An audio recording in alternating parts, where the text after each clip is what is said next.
आज जुलाई आज 23 जुलाई আমার মা বাবার 45th ওয়েডিং অ্যানিভার্সারি। আমরা সুদূর আমেরিকাতে থাকি, তো আমরা এখানে আসি ঠিক 3 সপ্তাহের জন্য।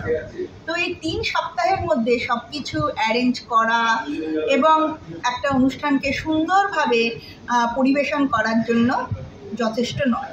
তাই আমরা ইউএস থেকে, যেহেতু আমরা অলওয়েজ, আপনারা সবাই জানেন আজকাল ম্যাক্সিমাম ফ্যামিলি গুগল ডিপেন্ডেন্ট, অর্থাৎ গুগলের সাহায্যে তারা যে কোনো জায়গায় যে কোনো জিনিস খুঁজে পায়। তো আমরা সেই রকমভাবেই সার্চ করতে শুরু করি যে সোদপুরে কোথায় আমরা এরকম একটি বাবা মার 45th ম্যারেজ অ্যানিভার্সারিটাকে আমরা সেলিব্রেট করতে পারবো। তো এটা সার্চ করতে গিয়ে সবার আগে যেই নামটি আসে আমাদের নিয়ার সোদপুর, সেটা হচ্ছে অশ্মি ব্যাংকয়েট। তো আমার হাজব্যান্ড মিস্টার সর্বানু দত্ত, তো উনি ওখান থেকেই মিস্টার অভিকের সঙ্গে যোগাযোগ করেন। অভিকের কথাবার্তা ওখান থেকেই খুব ভালো লাগে। এবং এখানে যেটা সবথেকে ভালো, আমরা এই অশ্মি ব্যাংকয়েট ছাড়াও আরও অন্য অনেকগুলো জায়গায় যোগাযোগ করেছিলাম। আমাদের লোক সংখ্যা ছিল 100 জন, তাও 100 জন হলেই ম্যাক্সিমাম 100 জন, সুতরাং অবভিয়াসলি ওখান থেকে কিছু তো কম আসবেই। তো সেক্ষেত্রে একটা 2টো ফ্লোর এরকম বিয়ে বাড়ি বা অনুষ্ঠান বাড়ি অনেক বড় হয়ে যায়। তো আমরা অভিককে যখন সেটা বললাম, তো অভিক বললো যে আমাদের জেনারেলি 65,000, কিন্তু আমরা এটা অর্ধেক করে দিতে পারি এবং আপনাদের পুরো অনুষ্ঠানটা হয়ে যাবে। উইদিন ফিউ মিনিটস অভিক অনেক ফটো পাঠায়, যেটা দেখে আমরা ওখান থেকেই বুঝতে পারি যে এই জায়গাটা আমরা করতে পারবো কি পারবো না। এবং আমরা ডিসাইড করি যে না, এখানে খুব মডারেট প্রাইসে একটা অনুষ্ঠান বাড়ি, যেরকম আমরা চাইছিলাম যে একই ফ্লোরের মধ্যে যাতে সবাই খেতেও অনুষ্ঠানটি উপভোগ করতে পারেন। আমাদের একটা ব্লগিং টাইপ অনুষ্ঠান ছিল, অর্থাৎ 45 ইয়ার্স মা বাবার, সেই 45 ইয়ার্সকে তাদেরকে ব্যাক করিয়ে দেওয়া, তাদের স্মৃতি রোমন্থন।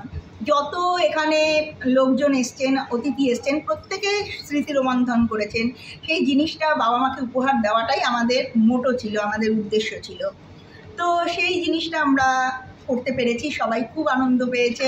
এবং এটা করতে পেরেছি শুধুমাত্র এই অশ্মি ব্যাংকয়েটে অভিক এতটা সাহায্য করেছে। এবং অভিকের সাহায্যের মধ্যে যখন যেটা বলেছে, হ্যাঁ আমাদের অবভিয়াসলি তার জন্য পে করতে হয়েছে এক্সট্রা, কিন্তু অভিক অ্যারেঞ্জ করে দিয়েছে। কালকে রাতে বলেছি আমার একটা লিরিক স্ট্যান্ড দরকার, সেটাও ও অ্যারেঞ্জ করে দিয়েছে। ও খুব ভালো, ভেরি কোঅপারেটিভ, এবং we are very much satisfied with this Oshmi Banquet Hall and all the staffs. প্রত্যেকে খুব কোঅপারেটিভ। আর একটা বড় হচ্ছে যে এখানে যেহেতু ঢোকার রাস্তাটা ভীষণই কনজেস্টেড এবং খুবই কি বলবো, অপ্রীতিকর বললেও কম বলা হবে, নেগেটিভ ভাইব ছিল, কিন্তু সেটা কারোর কোনো রকম প্রবলেম ক্রিয়েট করেনি, বিকজ এখানে ভ্যালে পার্কিং ছিল। ভ্যালে পার্কিংয়ে যেটা সুবিধা হয়েছে যে সবাই গেস্টরা জাস্ট একদম ডোর স্টেপে এসে নেমেছে, তারপরে গাড়ি কোথায় গেল তারা জানে না, কিন্তু ঠিক সময় তারা আবার গাড়ি ফেরতও পেয়েছে। তো আশা করি আপনাদের এই ফিডব্যাকটা নিশ্চয়ই খুব সাহায্য করবে এই অশ্মি ব্যাংকয়েটকে সিলেক্ট করার জন্য। Thank you so much. Thank you madam. Thank you sir. আমি জাস্ট দুটো কথা বলবো যে আমার কাছে বিজনেসের ক্ষেত্রে সবচেয়ে যেটা মেন ইম্পর্টেন্ট, সেটা হচ্ছে কাস্টমার সার্ভিস। আমি অনেকের সাথেই কথা বলেছি, এখানে আরও 2-3টে ব্যাংকয়েট হলের সাথেও কথা বলেছি, বাট এটা আমার সবচেয়ে ভালো লেগেছিল সেটা হচ্ছে অভিকের ব্যবহার। এবং আমি যখনই ফোন করেছি, যে প্রবলেম আছে, সবসময় বলতে হ্যাঁ স্যার আমি ব্যবস্থা করে দেবো, কিছু না কিছু একটা ব্যবস্থা করে দেবো। এবং সব কিছু খুব সুন্দরভাবে অ্যারেঞ্জ করেছে এবং খুব কম সময়ের মধ্যে অ্যারেঞ্জ করেছে, যেটা এবং খুব রিজনেবল প্রাইসে করেছে, যেটার জন্য আমি ভেরি স্যাটিসফাইড। তো আমি আর বেশি কিছু বলবো না, আমার ওয়াইফই সব কিছু বলেছে, পৌলমী। তো thank you so much again Abhik and Ashmi banquet hall আর প্রত্যেকটা স্টাফ, যখন যা বলেছি সবাই খুব সাহায্য করেছে। আর একটা জিনিস বলবো যে এই অশ্মি ব্যাংকয়েটে আজকে যে অনুষ্ঠানটি হলো, সেই অনুষ্ঠানটি আমরা পুরোটাই আমাদের ইউটিউব চ্যানেল স্পন্দন ক্রিয়েটিভিটিতে আপলোড করব। তো আপনারা পুরোটা দেখে নেবেন যে এখানে অনুষ্ঠানটা কীরকমভাবে আমরা করেছি এবং অশ্মি ব্যাংকয়েট হলটা এই অনুষ্ঠানের জন্য কতটা যথোপযুক্ত হয়েছে। Thank you madam. Thank you sir, thank you thank you madam.